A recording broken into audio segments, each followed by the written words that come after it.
अनसुईया की कहानी। सती अनसुईया अत्रि ऋषि की पत्नी थी। उनकी पति भक्ति लोक प्रचलित है और इसी से जुड़ी एक पौराणिक कथा है जिसमें त्रिदेवों ने उनकी परीक्षा लेने की सोची। तब सती अनसुईया ने उन्हें नन्हा शिशु बना दिया। एक बार नारद जी विचरण कर रहे थे, तभी तीनों देवियों माँ लक्ष्मी, माँ सरस्वती और माँ पार्वती को परस्पर विमर्श करते देखा। तीनों देवियां अपने सतीत्व और पतिव्रता की चर्चा कर रही थीं। नारद जी उनके पास पहुंचे और उन्हें अत्रि महामुनि की पत्नी अनसुईया के असाधारण पतिव्रत्य के बारे में बताया। नारद जी बोले, उनके समान पवित्र और पतिव्रता तीनों लोकों में नहीं है। तीनों देवियों के मन में अनसुईया के प्रति ईर्ष्या होने लगी। तीनों देवियों ने सती अनसुईया के पातिव्रत्य को खंडित करने के लिए अपने पतियों को कहा। तीनों ने उन्हें बहुत समझाया, पर वे राजी नहीं हुई। इस विशेष आग्रह पर ब्रह्मा, विष्णु और महेश ने सती अनसुईया के सतीत्व और ब्रह्म शक्ति को परखने की सोची। जब अत्रि ऋषि आश्रम से कहीं बाहर गए थे, तब ब्रह्मा, विष्णु और महेश तीनों ने ऋषियों का वेश धारण किया और अत्रि ऋषि के आश्रम में पहुंचे तथा भिक्षा मांगने लगे। अतिथि सत्कार की परंपरा के चलते सती अनसुईया ने त्रिमूर्तियों का उचित रूप से स्वागत कर उन्हें खाने के लिए निमंत्रित किया। लेकिन ऋषियों के भेष में त्रिमूर्तियों ने एक स्वर में कहा, हे साध्वी, हमारा एक नियम है कि जब तुम निर्वस्त्र होकर भोजन परोसोगी तभी हम भोजन करेंगे। अनसुईया असमंजस में पड़ गई कि इससे तो उनके पातिव्रत्य के खंडित होने का संकट है। उन्होंने मन ही मन ऋषि अत्रि का स्मरण किया। दिव्य शक्ति से उन्होंने जाना कि यह तो त्रिदेव ब्रह्मा, विष्णु और महेश हैं।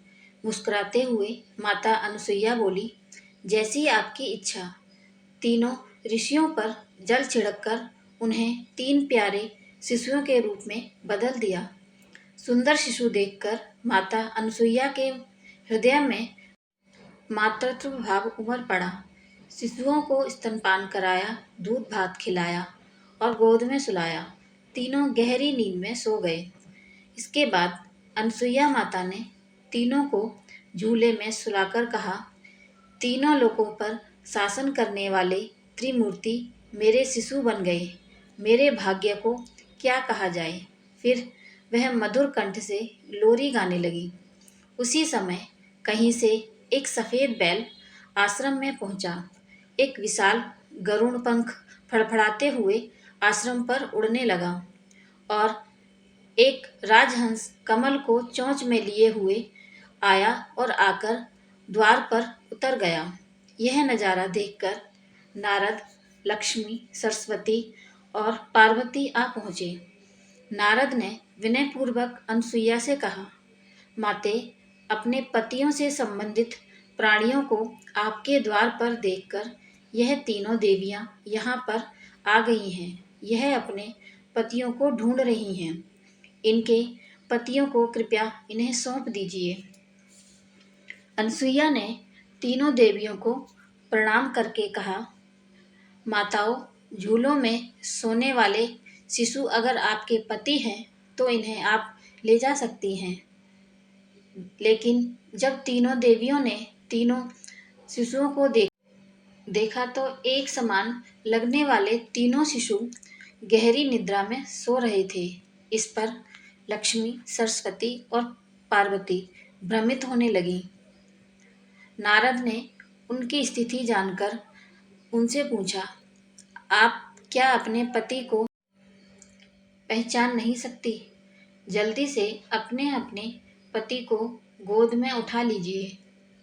देवियों ने जल्दी में एक एक शिशु को उठा लिया। वे शिशु एक साथ त्रिमूर्तियों के रूप में खड़े हो गए।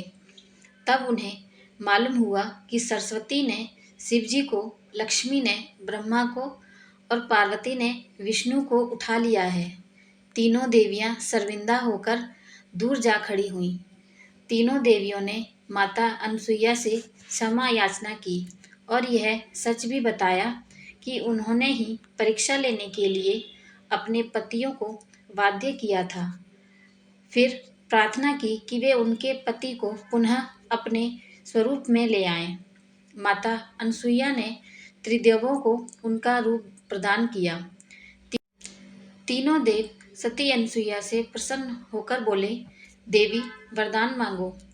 त्रिदेव की बात सुन अनसुईया बोली, प्रभु आप तीनों मेरी कोख से जन्म लें, ये वरदान चाहिए, अन्यथा नहीं।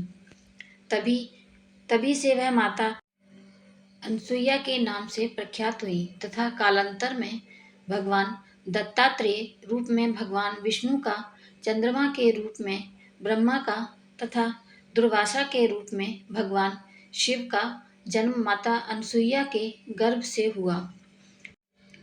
मेरी ये कहानी आपको कैसी लगी मुझे कमेंट करके ज़रूर बताएं और मेरे चैनल को लाइक शेयर और सब्सक्राइब ज़रूर करें। धन्यवाद।